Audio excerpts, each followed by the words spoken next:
Okay, this video is I'm going to try to keep it quick, but put together sort of a concise description of how to naturally defeat Candida, since it's a common situation, common infestation people have in their body and brain. And my family and I, we've all defeated it. It's just part of our process of becoming healthy and staying that way.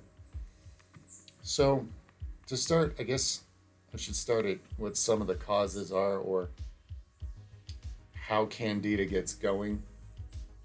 It always involves some sort of failure of the immune system to keep things proper checks and balances in the body. Very commonly, this is because of the use of antibiotics. After a person uses antibiotics, the body basically has no natural immune system for a while. And during that time, an opportunistic strain of fungus or yeast like Candida takes over the body rapidly. And when it's well established in the gut lining, eventually it finds gut permeability and starts penetrating into other areas of the body and brain, the bones. I mean, it's been found everywhere in people, and it's very well, it's a drag, obviously. So, as far as naturally defeating it, I'm going to keep my advice simple based on things my family and I have done. I know there are more than one way to do things in life usually, and there's probably some other natural protocols that work out there. But I'll just tell you guys the things I've seen work. I would break it down into diet, supplementation, and lifestyle factors. Just three basic categories. And then we got to talk a little bit about detox and handling detoxification. Let's start with diet. Now, I've heard two different extreme camps on this one as far as defeating Candida. But I'll stick with what I've done, what I've seen work, and that is the no-carb diet, basically, where you're eating almost no carbs at all. You can eat like green leafy vegetables, but no starches, no sugars of any kind. No alcohol, because it has sugars. And there's actually no exact time limit or time frame on how long this takes to cause the die-off, but Candida survives on sugars and carbs, so if you starve it for what it lives on long enough, it does die off in the body. While you're doing this, however, you're going to need certain supplements for your own sake, because any no-carb style diet is very restrictive and limited on certain nutrients. So what I recommend to cover your basics is to get a full spectrum real foods, whole foods, superfood concentrate, micronutrient product. There's a lot of these out there. Products where you take a small dose of it each day and it has, like usually ground up concentrated herbal and plant materials in it. Sometimes it's pill form, sometimes it's powder. But they have, basically it'll cover all your vitamins, all your minerals, and a wide array of natural antioxidants will be in it. There's many good quality products like that out there, and I'm not going to recommend anything specific. I'm not affiliated with anybody. But yeah, the reason you would want to do that is because you want to make sure you have all your vitamins and all your minerals in a real food form, a whole foods form, while you're on this very restrictive diet, which is going to cause the Candida to die off. Yeah, you could survive a no-carb diet for a long time without taking a micronutrient product, but it's just, you're going to be a lot better off if you do. It's a lot better for you.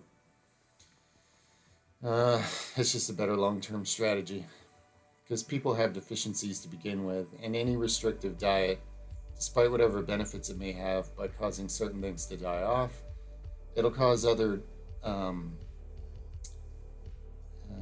insufficiencies in the body to get more out of balance. So it's always wise to cover your bases.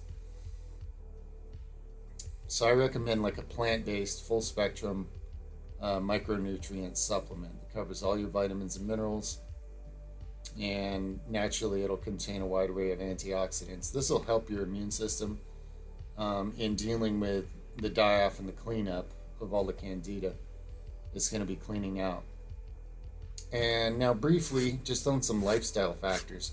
Stress, lack of sleep, smoking, and drinking have all been linked to candida overgrowth. So if you do yourself a favor and stop any alcohol, stop smoking tobacco products, and I know that's much easier said than done, and that might be the biggest challenge here for a lot of people. If you happen to be, a smoker or a serious drinker, that might be the biggest challenge for you in dealing with this. But these lifestyle factors, I'm not saying you couldn't defeat candida without stopping those two things. I believe you can, but it's going to be a lot harder. Both those things, the way they affect the immune system. Keep in mind that candida thrives in the body because it's a very tough, resourceful little organism. And any kind of strain or droppage to the optimal function of the immune system gives it an advantage. Also, things that alter various hormones in the body, stress hormones included. And just the research I've seen shows that drinking and smoking are both linked to candida getting worse. So it just makes sense doing your special cleansing time frame to eliminate those things if you will. Okay. And then better sleep, of course, and less stress. Again, easier said than done. I know. I'm not saying any of this is easy. It's simple, but that doesn't necessarily make it easy. But these are significant factors. When it comes to things like sleep and stress, again, we're talking about immune and hormone functions that these are affecting strongly. And the more stressed you are and the less good sleep you get, the more your immune ratios and your hormone ratios in your body favor allowing a thing like candida to thrive and take advantage of you. Okay, so those are the basic lifestyle factors. Healthy exercise, of course, is always good. Like the level of exercise that helps you to de-stress, not the kind of exercise where you're really beating yourself down, but just the kind where if you do something that, by the time you're done doing it, you feel a lot better, like your brain chemistry, and you just feel better, your mood enhancement levels of exercise, because when you do that, you're converting stress hormones into like harmony hormones in your body, and this boosts your immune system, circulation, detoxification, of course, and this kind of leads us into the final chunk of this, which is the detox process itself. Things like sweating are going to help. The improvement of the, taking care of your kidneys and liver would help. I'm attaching a video below of a friend of mine did on describing how to do coffee enemas. It's a really good, thorough video. He explained it really well. I'm a proponent of coffee enemas. My family has all used them to great benefit. They're the very best way to get a lot of toxins out of the body really fast so that you don't give up or get ill due to a detox reaction. A lot of people, by the time they start to defeat candida or any other serious type of detox, they give up right as they're starting to succeed, because you'll feel a lot worse because of the detox. Anytime an organism has been living in the human body and is well established, when it does start to die, not only does it pollute your body with a lot of toxins, but it also releases a lot of its own stress chemicals due to its dying. And those are in your bloodstream, and those actually affect your mood. They make you feel a lot worse. And so what happens with a lot of people, and I recommend looking up Herxheimer's reaction, because that's a severe situation where detox can actually be dangerous. It's too many toxins trying to come out of the body at the same time. Coffee enemas save lives from severe detox, but they make any detox a lot more effective and easy. And if you learn how to do them, it's not a big deal, and it's not far out. It's not nearly as far out as it sounds like it is. It's actually a very practical life hack. So I recommend checking out my friend's video linked below, where he does a very good job explaining the ins and outs of coffee enemas. Um, so you can consider that. It's an pretty easy thing. Yeah, it's an easy thing to do. Doesn't require a lot of equipment, and the benefits are profound to say the least.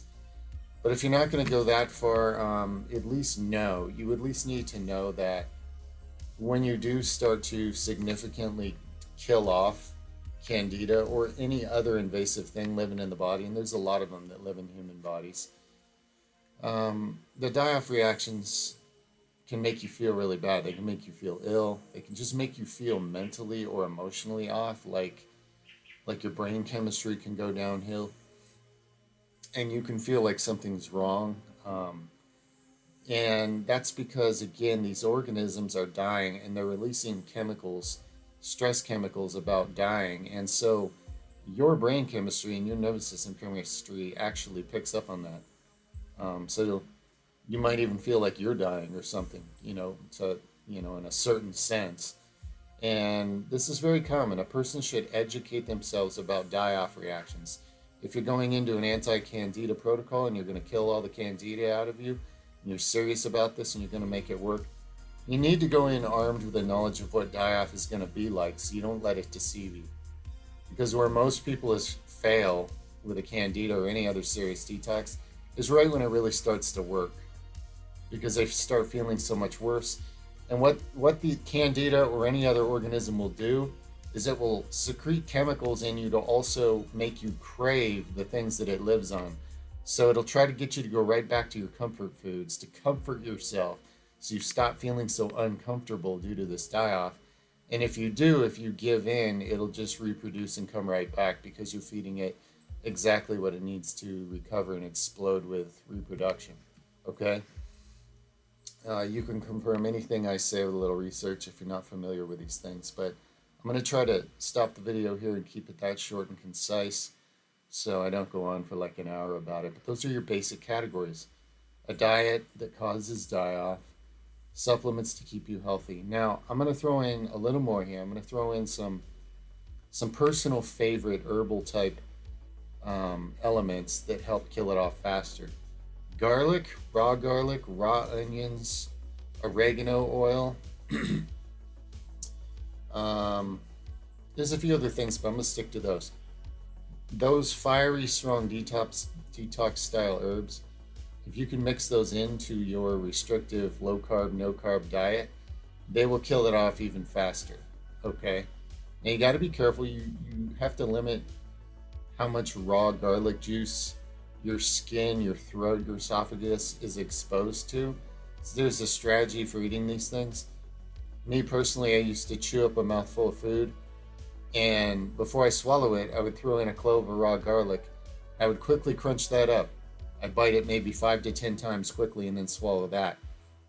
You have to dilute it. You don't want to try to swallow straight raw garlic juice or something. But the thing with garlic is you need to crunch it up quickly right before you consume it. The active components that do the main killing of a thing like candida, they're only active for about 15 minutes. So if you cut up garlic and you leave it sitting around, it actually loses potency really fast. You can look up what I'm talking about. Look up allicin in raw garlic and how it works. The component allicin. Same with raw onions. It's best to consume it fresh. They're a little safer. They can still burn your mouth, obviously, depending on which type you got, but you can eat a lot more raw onions much more safely. And again, they really kill off candida.